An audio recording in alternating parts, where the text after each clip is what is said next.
Assalamualaikum warahmatullahi wabarakatuh. Kita akan lanjutkan pembelajaran database desain Oracle kita. Kita sekarang sudah masuk di part ketiga dari relationship mapping. Kemarin atau sebelumnya kita sudah sampai ke cascade part relationship. Nah, sekarang kita akan membahas mengenai mapping many-to-many relationship. Seperti yang sudah kita ketahui, many-to-many relationship diselesaikan dengan intersection entity yang nantinya akan menjadi intersection table, gitu ya. Jadi di antara dua entitas yang memiliki many-to-many itu dibuat satu intersection entity. Nah, intersection table ini akan berisi kolom foreign key yang merujuk ke tabel aslinya. Ya, dari dua tabel yang many-to-many tadi, intersection entity itu akan berisi foreign key dari dua tabel tadi.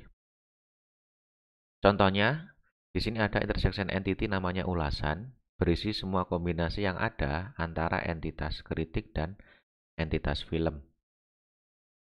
Nah, jadi tadi diterjemahkan ke bahasa Indonesia ya, aslinya harusnya nggak diterjemahkan. Jadi di sini kritik, di sini ada review, kemudian ada kritik, ada movie. Nah, kritik ke movie ini adalah many to many aslinya. Kan simbol karena many to many maka dibuat solusi atau pemecahan many to many kan ya. Jadi ada kritik ke review ini one to many kan jadinya. Movie ke review ini juga one to many. Kemudian di sini ada barnya. Nah, barnya ini menunjukkan bahwa si review ini punya foreign key dari kritik dan movie. Oke, jadi primary key-nya review ini adalah kritik dan movie. Kritik ID dan movie ID. Seperti kita lihat di sini, ada entitas kritik, ada entitas movie, seperti biasa pemetaannya. Kemudian yang review, ini atribut primary key-nya, sekaligus foreign key-nya, itu adalah kritik ID dan movie ID. Ya, jadi foreign key-nya dari kritik masuk, dari movie juga masuk. Dan sekaligus nggak hanya foreign key saja, dia tipenya, dia juga sebagai primary key.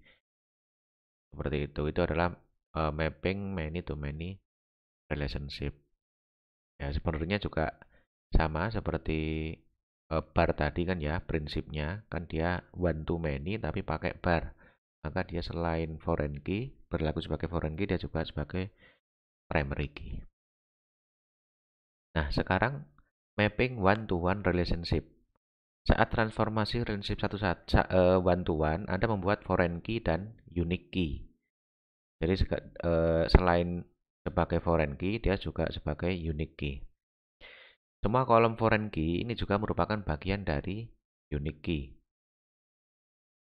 Jika hubungan itu mandatori di sisi one, foreign key dibuat di tabel terkait. Jadi nanti pemetaannya di one to one relationship, foreign key-nya itu masuk ke di relasi kan one to one ya. Jadi relasi yang dia punya opsionalitas mandatori. Jadi foreign key-nya masuk ke yang punya opsionalitas mandatori ya. Dalam contoh ini, CBE code atau cubicle code adalah kolom foreign key di employees yang mengacu pada primary key cubicles. Jadi antara employee dan cubicles ini hubungannya one to one. Dia yang punya mandatory itu adalah employees ya. Cubicles code juga akan unik dalam tabel employees. Nah, kita lihat di sini. Jadi ada entitas employee, ada cubicle. Cubicle itu ini ya kayak sekat-sekat ruang kerja yang bentuknya kotak. Ya, jadi kalau di kantor itu kan satu ruangan nggak hanya satu orang. Kalau kantor yang ruangannya besar, itu kan dia punya sekat-sekat ruang kerja gitu ya. Tapi dia masih di dalam satu ruangan. Nah, itu namanya cubicle. Jadi hubungannya adalah one to one ya. Nah, di sini satu employee dan kubikel ya bantuan. Di sini yang memiliki relasi mandatori itu adalah yang di sisi dekat employee-nya. Jadi foreign key-nya itu nanti akan masuk ke tabel employee. Ya, dari employee foreign key dari kubikel itu akan masuk ke employee.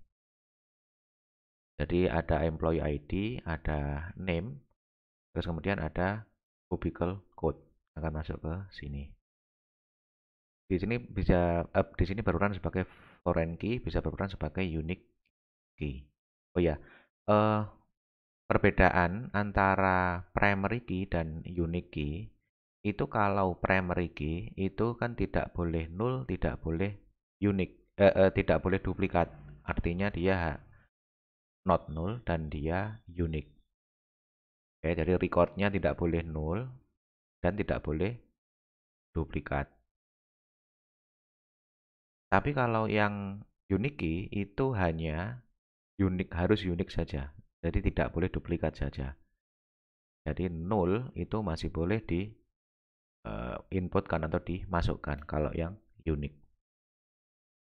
Ya, karena di Oracle unik antara satu kolom atau satu row dengan row yang lain itu berbeda.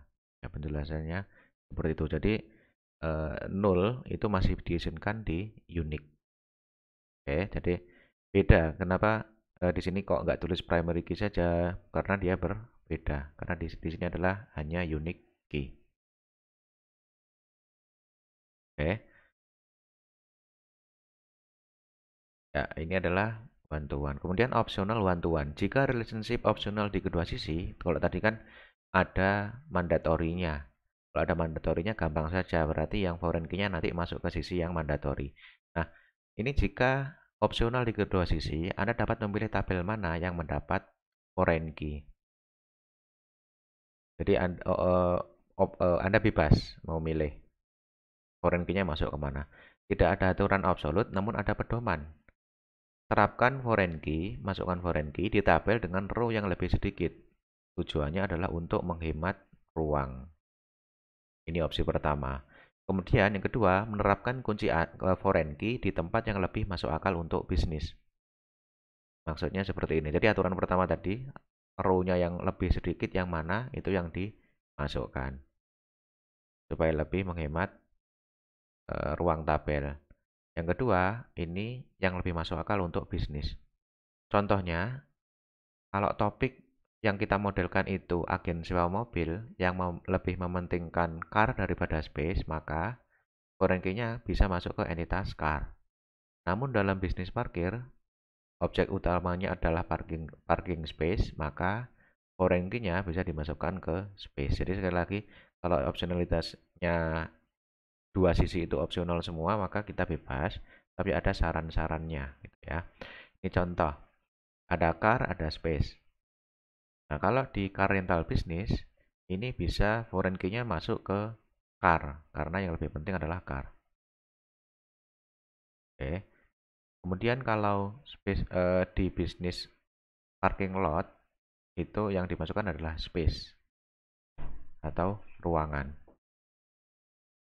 Jadi untuk one-to-one ini dibebaskan mau foreign key masuk kemana, tapi ada convention atau ada panduan-panduan ya.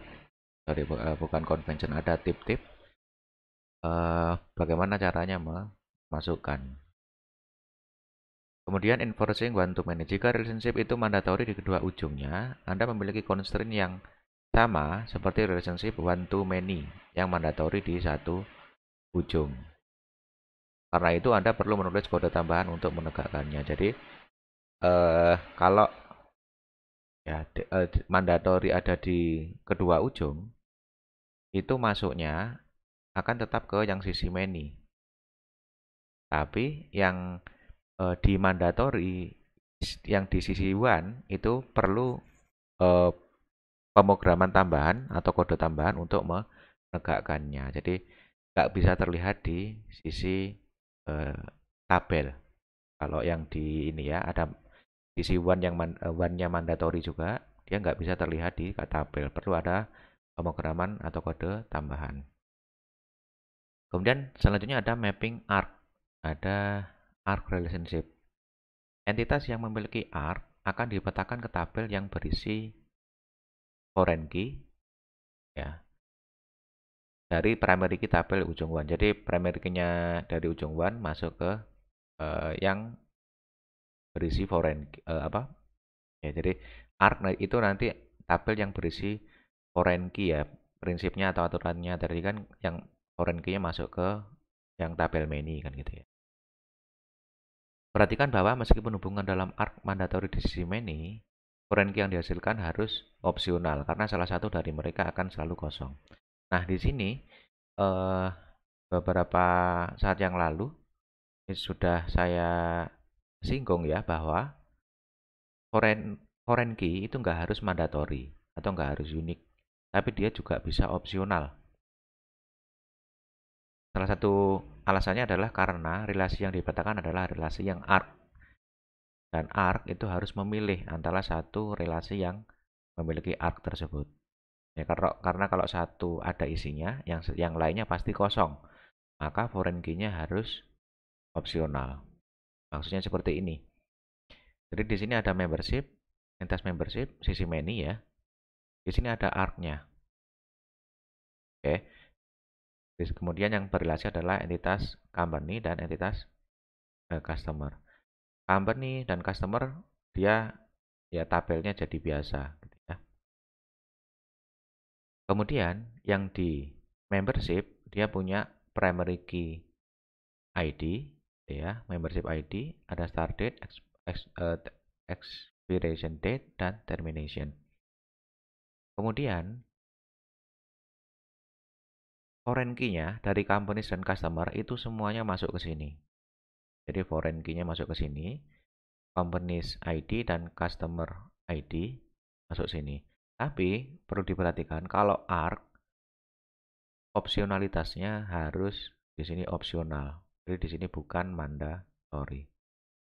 Oke, ini bukan mandatory. Kenapa kok seperti ini? Karena kalau model yang ARC seperti ini, itu kan artinya membership-nya, data membership ya. Kalau sudah dia keanggotaannya keanggotaan company, maka dia nggak bisa keanggotaan customer biasa. Ya, jadi kalau sudah keanggotaan customer biasa, maka dia nggak bisa keanggotaan company. Jadi bayangkan di tabelnya gitu ya. Jadi misalkan ada record, diisi kolomnya ID, start date, dan seterusnya. Terus kemudian ada kolom dia berlaku sebagai company, maka kolom company ID-nya nanti akan ada isinya. Nah, kalau di sini ada isinya, yang customer itu pasti akan kosong. Dan sebaliknya, record selanjutnya misalkan itu semuanya ada isinya. Kemudian yang customer, ketika dia bentuknya customer dan customer ada isinya, maka company ID-nya itu pasti kosong. Oleh karena itu di sini simbolnya harus opsional. Oke, ini mapping arc relationship. Ya, karena arc mewakili relationship eksklusif, perlu kode tambahan untuk memastikan hanya satu foreign key yang memiliki nilai untuk setiap baris dalam tabel. Jadi ada sisi pemrogramannya di kolomnya supaya yang diisi, kalau di sini sudah diisi, maka yang lain nggak bisa diisi. Check constraint yang disimpan dalam database dapat dengan mudah melakukan ini. Dalam contoh tersebut, ya, kode untuk check constraint akan terlihat seperti ini. Jadi check PSID is not null and PHID is null, atau PSID is null and PHID is not null. Ya. Jadi bentuk-bentuk model yang seperti ini itu ada dipelajari itu di SQL atau PL SQL, Programming Language SQL ya. Jadi kita tahu atau kita course-nya kita itu kan hanya desainnya gitu ya. Jadi SQL-nya nggak terlalu sampai mendalam. If the relationship were fully optional, you would add or PSID is null and PHID is null. Jadi kalau fully optional, jadi bisa saja dua-duanya nggak masuk, ya maka dia PSID is null and PHID is null. Seperti itu. Nah, kita sudah menyelesaikan mengenai mapping relationship ini. Tadi ada terminologi cascade path relationship yang atau bertingkat hierarkis, kemudian intersection entity dan non-transferable relationship. Nah, kita telah menyelesaikan course ini dan kita sudah bisa menerapkan aturan-aturan mapping one to many to many, one to one, dan arc relationship. Oleh karena itu, pembahasan ini saya akhiri, mudah-mudahan bisa bermanfaat. Assalamualaikum warahmatullahi wabarakatuh.